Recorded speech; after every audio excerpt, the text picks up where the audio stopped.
عزیزان گرامی قدر، اللہ کا پسندیدہ دین دین اسلام ہے. اور پھر ہم جب علم کی بات کر رہے ہیں، ایک دفعہ ابن عباس مولا کائنات کے پاس آتے ہیں تفسیر سیکھنے کے لیے. آج اگر آپ مجھے درس تفسیر دے دیں، عشاء کی نماز کے بعد ہے، اس کے بعد جب مولا کائنات نے تفسیر لکھوانا شروع کی، ابن عباس لکھتے جاتے ہیں، اچانک باہر سے اللہ اکبر کی آواز آتی ہے. کہتا ہے فجر کی اذان ہو گئی، یا علی فجر ہو گئی اور آپ نے ابھی تک بسم اللہ کے بے کی تشریح مکمل نہیں فرمائی. مولا فرماتے ہیں اگر وقت ملا صرف اس سورہ فاتحہ کی تفسیر اگر علی بیان کرے تو 70 اونٹوں پر لادنا پڑے گی. تو ابن عباس سمجھ میں آ گئے کہ مکمل طور پر براہ راست مولا کائنات سے درس تفسیر لیتے تھے. اور ایک عرصے کے بعد حاکم شام کو کسی نے اطلاع دی، حاکم شام مکہ آئے ہوئے، کسی نے کہا کہ ابن عباس درس تفسیر نہیں دیتے بلکہ علی کے فضائل بیان کرتے ہیں. لگے ہوئے تو نہیں ہیں، بیٹھے ہوئے میرے ساتھ. ابن عباس درس تفسیر نہیں دیتے، اپنی مجلس میں تفسیر بیان نہیں کرتے بلکہ فضائل علی بیان کرتے ہیں. حاکم شام کہتا ہے ہم خود جائیں گے. اگلے دن مجلس تفسیر میں بیٹھا ابن عباس کی. جیسے ہی بیٹھا ابن عباس کیونکہ علی کا شاگرد تھا، اتنی خوبصورت تفسیر بیان کی کہ سوال کی گنجائش ہی نہ تھی. اور جیسے ہی مجلس تفسیر ختم ہوئی، حاکم وہیں پہ بیٹھ گیا. بیٹھنے کے بعد ابن عباس سے پوچھا کہ میں نے سنا ہے کہ تم تفسیر نہیں فضائل علی بیان کرتے ہو. اب پیچھے والے میرے ساتھ رہیں گے کہ تم فضائل علی بیان کرتے ہو. ابن عباس نے ایک دفعہ چہرہ دیکھا اور دیکھ کر کہا کہ یہ خود ہی بتا دو کہ کہاں کہاں قرآن ہے جہاں جہاں علی نہیں ہے. وہ کون سی جگہ ہے جہاں قرآن ہے اور علی نہیں ہے؟ کہاں ہے علی بتاؤ. اب ابن عباس اور امیر شام کا مکالمہ سنیے. ابن عباس پوچھتے ہیں بتاؤ اما یتساءلون عن النبأ العظیم سے کیا مراد ہے؟ کہا نبأ عظیم یعنی قیامت کی بات ہو رہی ہے اور نبی نے نبأ عظیم سے مراد علی کو لیا تھا. بھائی جب بہت بڑی خبر آئے گی. کہا اچھا وَاعْتَصِمُوا بِحَبْلِ اللَّهِ جَمِيعًا وَلَا تَفَرَّقُوا، اس سے مراد کیا ہے؟ امیر شام کہتا ہے یہ حبل اللہ سے مراد علی اور علی کی اولاد ہے.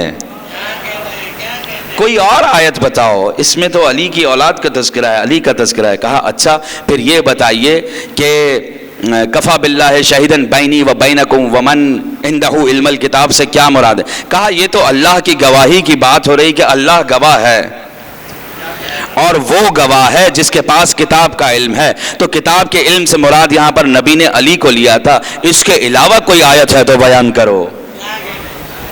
کہا اچھا اگر ایسا ہے تو بتائیے انما انت منذر ولکل قوم ہاد سے کیا مراد ہے؟ اب امیر شام کہتا ہے کہ منذر سے مراد نبی ہیں، ولکل قوم ہاد سے مراد ہادی سے مراد علی ہیں، اس کے علاوہ کوئی آیت ہے تو بتاؤ. تھک تو نہیں رہے آپ لوگ؟ کہا اچھا اگر اس سے مراد ایسا ہے، اس کے علاوہ کوئی اور آیت سننا چاہتے ہو تو سنو. انما ولیکم اللہ ورسولہ والذین آمنوا ویقیمون الصلاۃ ویؤتون الزکاۃ وہم راکعون. بتاؤ کہ اس سے کیا مراد؟ کہا یہ تو علی کی انگوٹھی کی زکوٰۃ کی بات ہے، اس کے علاوہ کوئی آیت بیان کرو. کہا انما یرید اللہ. تھکے ہوئے تو نہیں آپ لوگ؟ انما یرید اللہ. کہا یہ تو اللہ کے نبی کے عصمت کی، اللہ کے نبی کے گھرانے کی، علی کے گھرانے کی عصمت کی بات ہو رہی، اس کے علاوہ کوئی آیت ہے تو پڑھو. اس کے بعد کہنے لگا بتاؤ. ابن عباس کہتا ہے بتاؤ امیر شام سأل سائل سے کیا مراد ہے؟ کہا یہ تو غدیر کا واقعہ ہے، جب کسی نے کہا کہ میں نہیں مانتا کہ آپ علی کو ولی بنا رہے ہیں، اگر یہ حکم اللہ کی طرف سے ہے تو عذاب نازل ہونا چاہیے. اتنے میں ایک پتھر گرا، وہ شخص مر گیا، اس کے علاوہ کوئی آیت ہے تو بتاؤ. کہا اچھا اگر یہ علی کی شان میں ہے تو پھر یہ بتاؤ کہ الیوم اکملت لکم کس کے بارے میں؟ کہا یہ تو جب علی کو دین دے چکے تھے، علی کے اوپر دین تمام ہو چکا تھا، اس وقت کی بات ہے، اس کے علاوہ کوئی آیت نہیں ہے کیا قرآن میں؟ تھکے ہوئے تو نہیں ہیں آپ؟ اب ابن عباس نے کہا کہ ٹھیک ہے بھائی، ساری آیتیں جو میں نے پڑھی وہ صحیح ہے، اب تم ہی بتا دو جہاں علی کا تذکرہ نہ ہو، تم ہی کوئی آیت پڑھ دو جہاں علی کا تذکرہ نہ ہو. امیر شام کہتا ہے اذا زلزلت الارض زلزالہا کیوں نہیں پڑھتے؟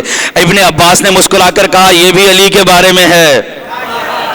کہا یہ کیسے علی کے بارے میں ہے؟ کہا کہ تمہیں یاد نہیں کہ جب نبی دنیا سے چلے گئے ابھی 6 مہینے نہیں گزرے تھے کہ مدینہ میں زلزلہ آیا، لوگ خوفزدہ ہو کر گھروں سے باہر نکلے، کوئی ادھر جا رہا کوئی ادھر جا رہا. اتنے میں علی شان و شوکت سے اپنے گھر سے باہر نکلے اور جیسے ہی زمین ادھر ادھر لرز رہی تھی، علی نے زور سے پیر مارے اور کہا خبردار، بو تراب کہتا ہے رک جاؤ. جاؤ. جیسے ہی علی نے کہا کہ رک جاؤ, زمین رک گئی. اس کے علاوہ اور کون سی آیت پڑھوں؟